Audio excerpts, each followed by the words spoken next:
University of Massachusetts, Boston. And I'm going to speak to you today about urban evolution of the tropical lizard Anolis chrysotellus. So first, a little bit of background about urbanization. Urbanization is a global phenomenon.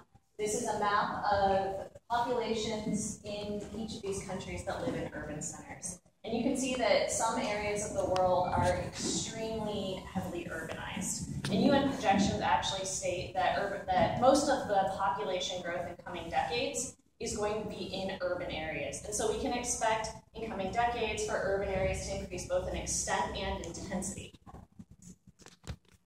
So my research, going back, is here in this island of Puerto Rico, right there, in the middle of the Caribbean. And most people think of Caribbean islands as these lush tropical paradises with big forests and expansive beaches. In fact, Puerto Rico is very urbanized. There are several city centers that have hundreds of thousands of people. This is San Juan, an aerial view as I flew in on my last trip. And this metropolitan area has 2.3 million people. So this is a really large city for a pretty small island. And pretty much everyone in this room except for me, this probably looks like pretty terrible lizard habitat. But in fact, it's really great lizard habitat. I have found lizards, this is Anolis chrysotellus, the species I focus on. I found this lizard in almost every urban area that I've gone to. And this is pretty typical habitat used in these urban areas. Here one is using a metal gate, and here one's using a painted concrete wall.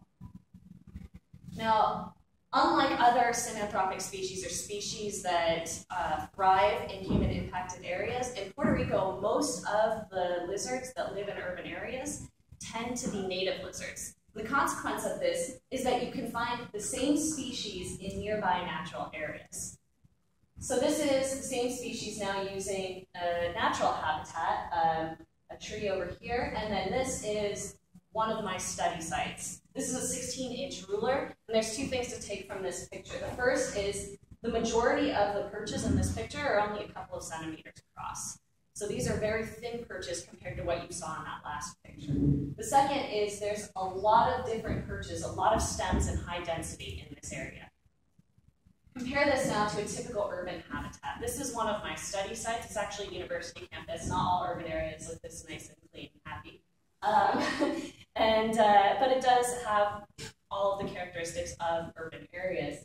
The first thing to take away from this is how far apart the trees are.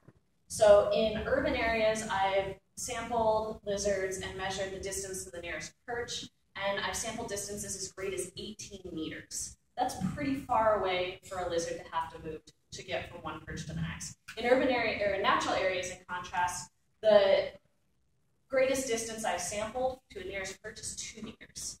So that's a pretty big difference right there.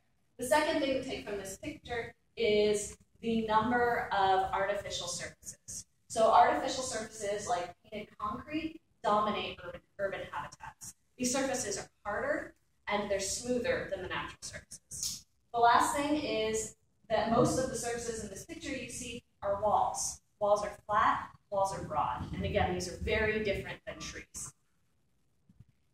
So urbanization can have negative effects on a lot of animals. It can lead to local extirpations and it can lead to biotic homogenization. But it also provides this really cool opportunity to witness evolution in action for the species that can persist there.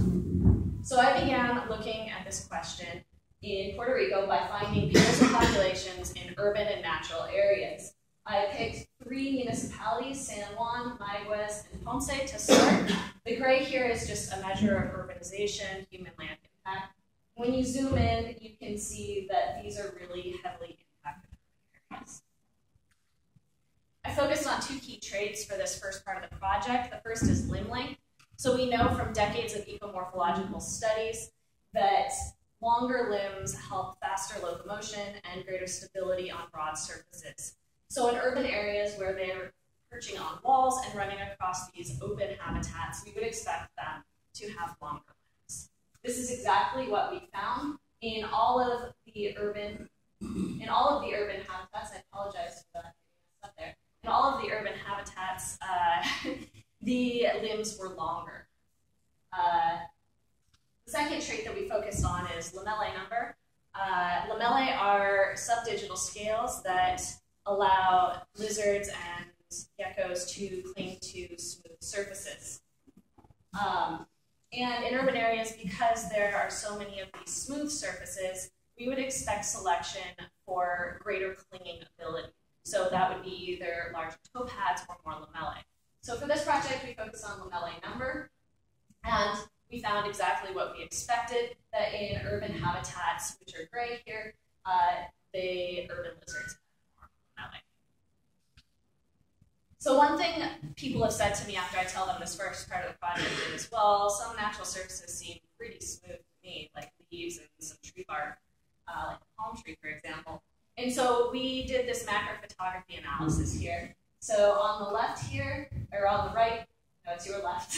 These are natural surfaces, and these are artificial surfaces. And the left, or this panel is, in each pair is a macro photo, and this part of each pair is actually the surface interpreted based on the luminance using a plugin in ImageJ.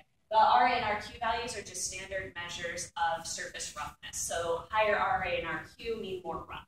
And the main thing to take away from this is even surfaces you think might be smooth, like a leaf or a smooth tree, are 2 to 3 times rougher than the most rough artificial surface, painted concrete.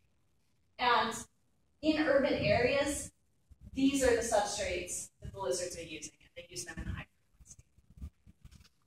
So we've established that phenotypic differences exist. The next 2 logical questions that arise then are these differences genetic, and are these differences being shaped by natural selection? So to answer this, I've been doing a couple of very intense projects over the past couple of years. The first is a common garden rearing experiment. In 2013, I went back to Mayaguez here and captured individuals to bring back to the lab. In 2014, I started marking populations in a Fourth Municipality, Arecibo.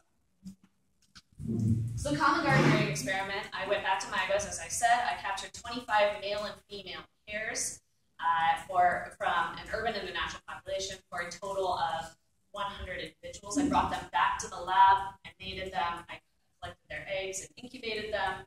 I reared their offspring in identical conditions. They had the same diameter dowel, they had the same plant, they received the same number of crickets every day, exactly the same. I reared them to 1 year of age. I was able to get 141 offspring from 41 females to survive.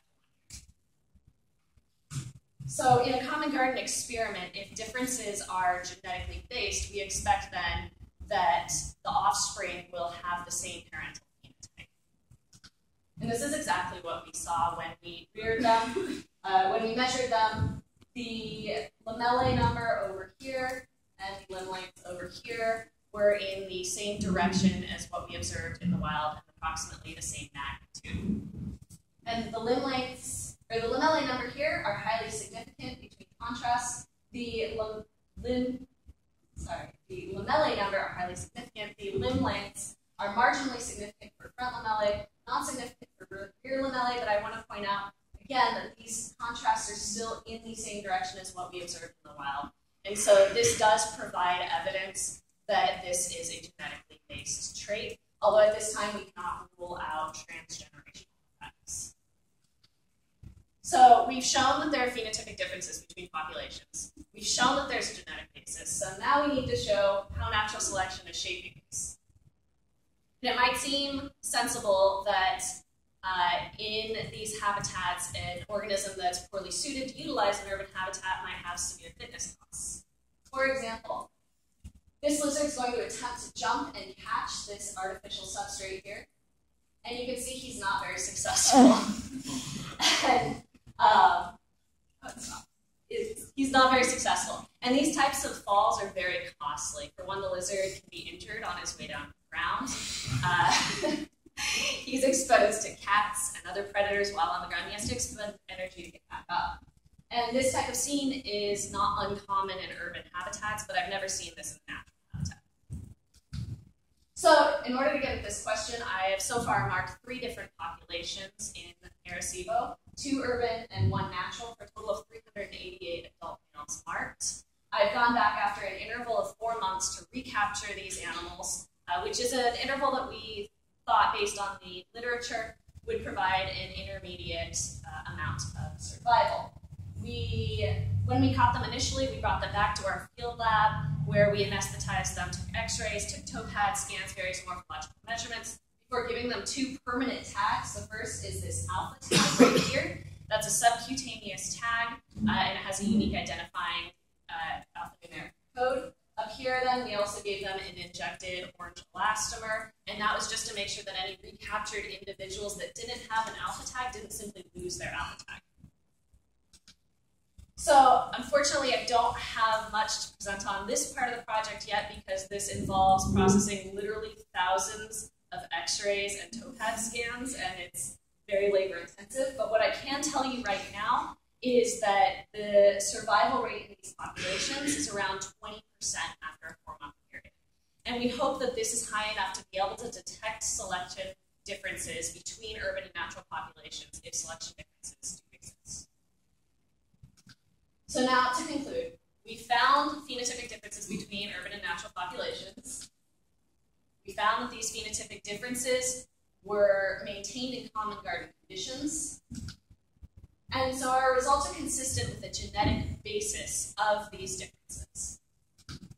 We hope our ongoing natural selection study will shed light on the mechanistic basis of the differences between urban and natural populations. And finally, we are currently rearing an F2 generation of these lizards in common garden conditions to try and rule out any transgenerational effects. So with that, I would like to thank all of my many field assistants, people who have given me advice, all of the people that helped me rear these animals, which is a lot of work, funding from the universities that have let me use their campuses, funding from UMass Boston, ASIH, and the majority of this research has been supported by NSF with a collaborative grant between our lab, Jason Colby at URI, and Dan Moore at the University of Alabama. So that'll take any questions.